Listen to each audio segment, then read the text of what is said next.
اگر تم نے اپنی زندگی میں عدل اور انصاف سے کام لینا شروع کر دیا تو اللہ تمہارے دل میں سکون پیدا کر دے گا۔ یہ دل میں سکون کیوں نہیں ہے؟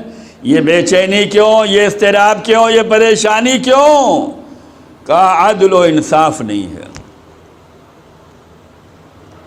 یہ عدل و انصاف اگر قائم ہو جائے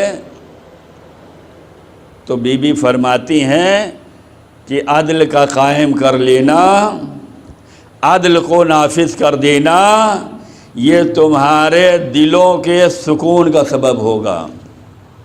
اگر ہم گھر میں سکون چاہتے ہیں تو عدل سے کام لیں، ہم اگر معاشرے میں سکون چاہتے ہیں تو عدل سے کام لیں، ہم اپنے سماج میں سکون چاہتے ہیں عدل سے کام لیں۔ یہی وجہ ہے کہ ایک شرط نماز جماعت جو آپ پڑھتے ہیں، امام جماعت کے لیے جہاں بہت سی شرطیں ہیں اس میں ایک شرط عادل ہونا ہے۔ عادل ہونا چاہے جائے کہ وہاں جو عدالت ہے اس کے لیے جو کہا گیا یہ عدالت سے کیا مطلب ہے؟ یہاں پر جو امام جماعت میں عدالت شرط ہے اس سے مطلب یہ ہوتا ہے کہ وہ علل اعلان گناہیں نہ کرتا ہو اس کے پیچھے، لیکن عدل جس کے اندر پایا جائے وہی تو عادل ہوگا۔ عدل کا مطلب کیا ہے؟ عدل و انصاف، جو جس کا حق ہے اس کو ادا کیا جائے، لیکن یہ نہیں ادا ہو رہا ہے، اور یہ حق ادا نہ ہونے کی وجہ سے، عدالت قائم نہ ہونے کی وجہ سے اضطراب ہے، پریشانی ہے، بے سکونی ہے، مضطرب ہے، انسان پریشان حال ہے، تذبذب میں ہے، کیا کریں کیا نہ کریں، سمجھ میں ہی نہیں آ رہا ہے کیا کریں۔ بھئی آپ اللہ کے بندے ہیں، پہلی ذمہ داری یہ ہے کہ اللہ کی بندگی کر لو۔ آپ اہل بیت والے ہیں، پہلی ذمہ داری یہ ہے کہ اہل بیت کی تعلیمات کو اپنانے کی کوشش کر لو۔ یہ اہل بیت کی تعلیمات، یہ وہ ایام ہیں، یہ وہ عزا کے ماحول ہیں، یہ وہ عزا کا زمانہ ہے جس میں ہمیں کچھ سمجھنے کی ضرورت ہے۔ ہم اپنے بچوں کی تربیت کیسے کریں، ہم اپنے گھر کا ماحول کیسا بنائیں، یہ کردار فاطمہ میں ملے گا، یہ سیرت فاطمہ میں ملے گا۔ اے کاش جتنی محبت کا دم بھرتے ہیں اس کا کچھ % نکال کر اگر خمس کے طور پر ہی ان کی سیرت کو اپنا لیں تو زندگی کامیاب ہے۔ ان کے کردار پر ہم چلنے کی اگر کوشش کر لیں تھوڑی سی ہی تو زندگی کامیاب ہوگی۔ شہزادی نے اپنے بچوں کو، جبکہ یہ بچے کسی تعلیم کے محتاج نہیں ہیں، یہ الہی نمائندے ہیں، یہ وہاں سے پڑھا کر بھیجے گئے ہیں۔ امام پیدائشی امام ہوتا ہے، اہل بیت کے گھرانے میں یہ بچے حسن حسین، انہیں پڑھانے کی ضرورت نہیں ہے، یہ پڑھا لکھا کے وہاں سے بھیجے گئے ہیں، لیکن شہزادی تربیت دے کر سماج کو پیغام دینا چاہتی ہیں کہ اپنی اولاد کی تربیت کیسے کرنی چاہیے۔ بچوں کو مسجد بھیج رہی ہیں، میرے بچوں مسجد جاؤ، اور اس کے بعد جب مسجد سے آ رہے ہیں تو بچوں سے سوال کرتی ہیں کیا ہوا مسجد میں۔ آج بمبئی میں بہت سی ایسی مسجدیں ہیں کہ جہاں پر ہمارے بچے جاتے تو ہیں لیکن نماز نہیں پڑھتے، والدین سمجھ رہے ہیں کہ ہمارا بچہ جو ہے مسجد گیا ہے نماز پڑھ کر آئے گا، لیکن وہ گیا اور آیا، اور ہم اپنی جگہ مست ہیں۔ اگر ہمارا بچہ مسجد جا کر احترام مسجد نہ بجا لائے، احترام مسجد، کچھ چیزیں ہماری دنیاوی زندگی سے اٹھتی چلی جا رہی ہیں۔ مسجد کا احترام یہ ہے کہ آپ جب بھی داخل ہوں تو وضو کر کے پہلے داخلہ مسجد کی نماز پڑھ لیں، یہ احترام مسجد ہے۔ آپ آئے ہیں یوں ہی نہ چلے جائیے کہ ابھی تو ٹائم نہیں ہوا، نہ ظہر کا وقت ہے، نہ مغرب کا ہے، نہ فجر کا ہے، بس آئے تھے کام سے، دروازہ کھولا، سامان لیا اور نکل گئے۔ نہیں، مسجد میں آ رہے ہیں تو احترام مسجد میں داخلہ مسجد کے نام سے 2 رکعت نماز پڑھ لیں، اس کے بعد جائیں، یہ احترام مسجد ہے۔ لیکن اب کیا ہوتا ہے، ادھر ظہر ہو رہی ہے، ہمارا بچہ آیا بھی اور چلا بھی گیا، ادھر مغرب ہو رہی ہے، ہمارا بچہ آیا بھی اور چلا بھی گیا، ادھر فجر ہو رہی ہے، ہمارا بچہ آیا اور چلا گیا۔ وقت نماز، وقت جماعت ہمارا بچہ آ کر اگر جا رہا ہے تو یہی بچہ آگے چل کر سب سے بڑا بے نمازی ہوگا، اس لیے کہ احترام مسجد اگر اس کی نگاہ میں نہیں ہے، احترام نماز اگر نہیں ہے، عظمت نماز نہیں ہے، تو یہ دھیرے دھیرے دھیرے دھیرے اتنا دور ہوگا کہ پھر آپ پچھتائیں گے کہ بھائی مسجد تو جاتا تھا، یہ کیا ہوا۔ ہمارے بچے جا تو رہے ہیں مسجدوں میں، امام بارگاہوں میں، لیکن جب وقت نماز ہوتا ہے تو باہر۔ بڑی ضرورت ہے کہ ہمیں ان چیزوں پہ ہمیں غور کرنے کی ضرورت ہے کہ ہمارا بچہ کہاں جا رہا ہے، کیا کر رہا ہے۔ کہ جائے کہ اس میں مشکلات ہیں، زیادہ نگہبانی اپنے بچے پہ کریں گے تو گھر میں لفڑے شروع ہو جائیں گے۔ آپ کی نگاہ اچھی نہیں ہے، آپ سوچتے اچھا نہیں ہے، بچوں کے ساتھ ایسے نہیں رہنا چاہیے۔ میں بھی مسجد سے منسلک ہوں، میں بھی دیکھتا ہوں، افسوس ہوتا ہے۔ کیوں یہ افسوس ہمارے دلوں میں ہوتا ہے؟ کیا ہم بھی ایسے ہی ہو جائیں جیسے زمانہ ہو رہا ہے کہ نہ اچھائیوں کی دعوت دی جائے، نہ امر بالمعروف کیا جائے، نہ نیکیوں میں انہیں حوصلہ دیا جائے، نہ نیکیوں کے لیے آمادہ کیا جائے، ہم بھی بس واہ واہی میں لگے رہیں، بھائی بڑا اچھا لڑکا ہے آپ کا، چہ جائے کہ مسجد سے جا کر واپس آ جائے، چہ جائے کہ مجلس میں گیا، ابھی تو جو ہے فضائل چل رہے ہیں، مصائب میں جاؤں گا، ابھی تو مصائب چل رہے ہیں، نوحے میں جاؤں گا، ابھی تو نوحہ چل رہا ہے، ہماری انجمن کب آئے گی، ابھی تو ماتم ہو رہا ہے، زیارت میں پہنچوں گا، ابھی تو زیارت ہو رہی ہے، نیاز میں پہنچوں گا۔ انہیں سمجھانے کی ضرورت نہیں ہے، انہیں بتانے کی ضرورت نہیں ہے، انہیں راہ راست پہ لانے کی ضرورت نہیں ہے۔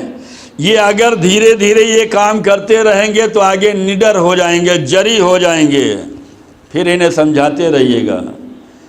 بچے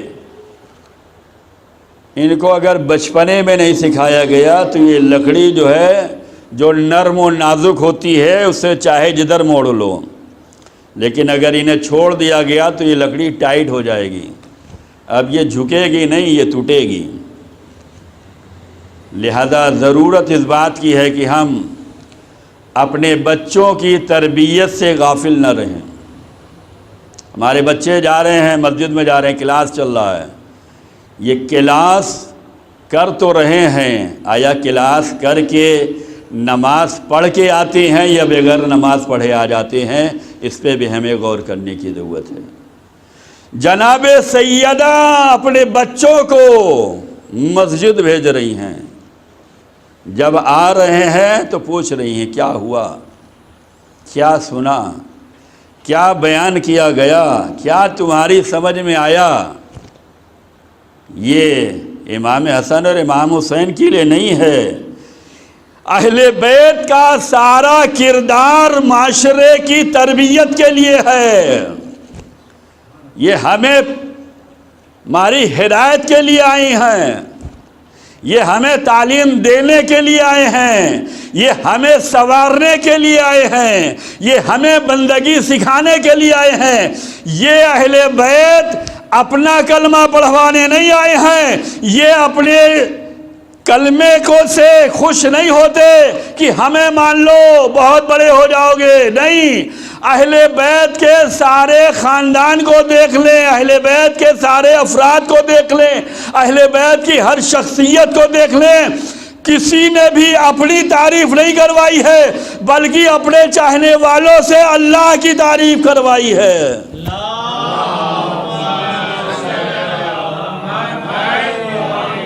ہمارے اگر ہو تو خدائی بن کر رہنا، خدائی بندے بن کر رہنا، خدائی احکام پہ عمل کر کے رہنا،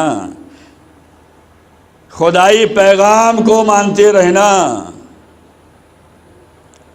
یہ دنیا داری ہے کہ ہمیں مانو، ہمارے ساتھ رہو، ہمارے فالور بن کے رہو، ہمارے محب بن کے رہو، ہمارے ساتھ رہو. لیکن اہل بیت کا کردار یہ نہیں ہے. اگر ہمارے درد سے وابستہ ہو تو اب تمہاری ذمہ داری اور زیادہ ہے، اور زیادہ ذمہ داری ہے. ذمہ داری یہ ہے کہ نماز سے غفلت نہ ہونے پائے، والدین کے ساتھ احسان کرنا ہے، ان کے ساتھ اکڑ نہ ہو، اف بھی نہ کہو. اف کہنا آج تو اف کی منزل ہی نہیں ہے. آج تو بچہ ڈائریکٹ انکار کر دیتا، ٹائم نہیں ہے. آج تو بچہ ڈائریکٹ کہہ دیتا ہے ہم آپ کے ساتھ نہیں ہیں. جبکہ اہل بیت کی تعلیمات یہ ہے کہ والدین کے ساتھ احسان کرنا ہے. وہ اگر تمہیں کچھ کہیں تو جھڑکنا اور دھتکارنا اور انکار کرنا تو دور کی بات ہے. اف بھی نہیں کہنا، اف ہم ہی رہ گئے، یہ بھی کہنے کی اجازت نہیں ہے. لیکن ہو کیا رہا ہے؟ عزیزان گرامی، ہمیں جتنا فخر ہے، جتنا شرف ملا ہے، اس شرف کو برقرار رکھیں.